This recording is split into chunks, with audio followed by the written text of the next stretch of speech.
Good Wednesday, everyone. I'm Cyrus Webb, and welcome to Conversation Daily News. Glad you all could be with us. We made it to the first hump day of the month of April. We, of course, have your news headlines coming up on this Wednesday. Have a message from my book, Words That Choose to Live By. And in today's news you can use. Yesterday, I spoke with Dave Zasada, the Vice President of Corporate Responsibility at Intuit, and high school teacher Michael Bonner about the importance of financial literacy for young people. You don't want to miss that. Enjoy today's broadcast. For Conversation Daily News, I'm Cyrus Webb with your Wednesday headlines. In national news, that's a risk. Mike Johnson warns Jeffries could become Speaker, says Axios. House Speaker Mike Johnson on Monday acknowledged there is a risk of House Minority Leader Hakeem Jeffries becoming Speaker in the coming weeks. Representative Marjorie Taylor Greene has threatened to trigger a vote to remove Johnson if he puts a Ukraine aid bill on the floor, which he has said he plans to do later this month. Republicans' razor-thin majority means that just a handful of GOP defections could elect Jeffries, a possibility some conservatives have pointed to as their basis for opposing a motion to vacate. Asked by Fox News host Sean Hannity if there is a possibility that Jeffries could emerge a winner if Greene triggers a motion to vacate, Johnson replied, "That's a risk." Still, Johnson added, "I don't think that's going to happen," noting Greene did not file the motion in a way that forces it to House vote. "She's trying to send a message," Johnson said. "Marjorie knows how high the stakes are for the country. We all do. And that's why it's never been more important for us to stand together. We're going to get through this. Hakeem is not going to be the Speaker." Johnson's comments come after Representative Don Bacon, a centrist Johnson ally, said that his removal is a possibility and that a vote is very likely. Several centrist House Democrats have suggested they would vote to rescue Johnson, especially if he puts the Ukraine aid bill up for a vote. But Democrats are also unhappy with Johnson's latest proposal for passing Ukraine aid. In more national news, browsing in incognito mode doesn't protect you as much as you might think, says the Associated Press.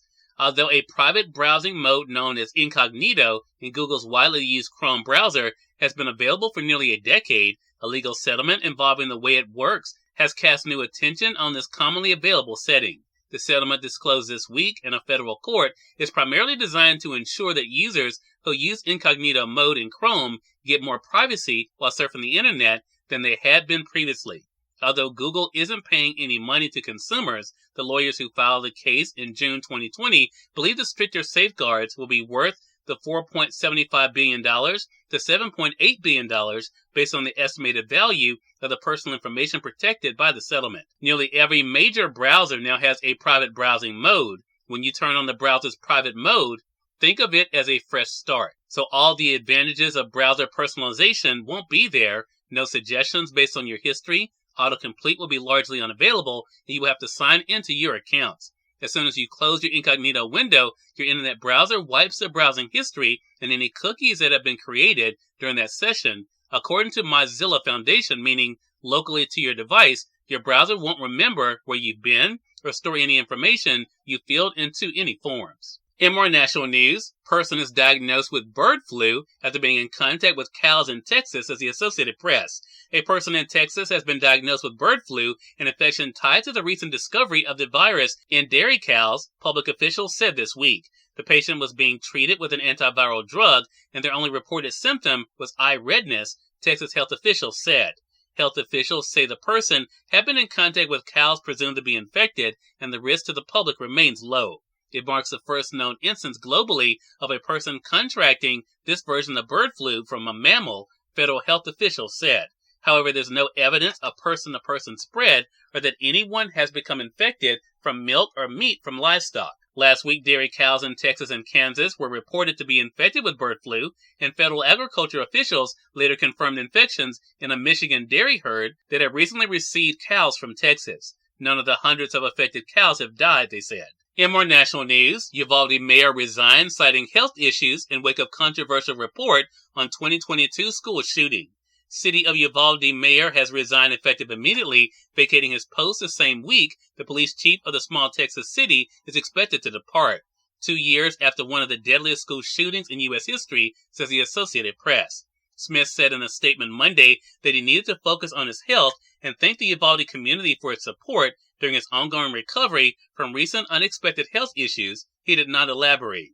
The decision comes weeks after an independent report commissioned by the city defended the actions of local officers during the botched response by nearly 400 local, state, and federal law enforcement officials to the May 2022 Robb Elementary School shooting that left 21 people dead. And finally, in business news, U.S. job openings rise modestly to 8.8 million in February in strong labor report. U.S. job openings barely changed in February, staying at historically high levels and a sign that the American job market remains strong. The Labor Department reported Tuesday that employers posted 8.8 million job vacancies in February, up modestly from 8.8 million in January, and what economists had forecast. Cyrus Webb, Conversations Daily News. It's some time for a message from my book, Words I Choose to Live By. Enjoy.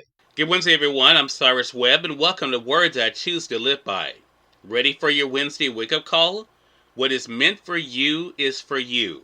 There is nothing anyone other than yourself can do to keep you from it. So what are you waiting for? Claim your inheritance and choose today to walk in your gifts.